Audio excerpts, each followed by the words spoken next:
ఈ రోజే డౌన్లోడ్ చేయండి. మీ ఫేవరెట్ షోస్ చూడండి.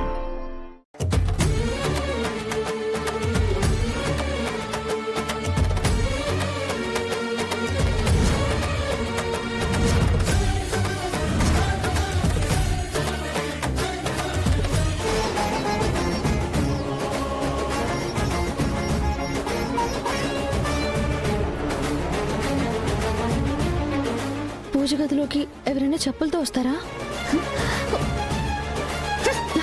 హే, వాట్ ఆర్ యు డూయింగ్?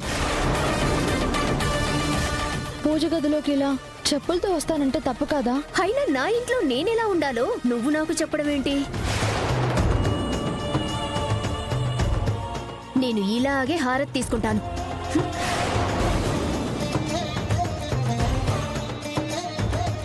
చెప్పులు విడిచి హారతి తీసుకోదామని ఇది కరెక్ట్ కాదు. Shut up, shut up.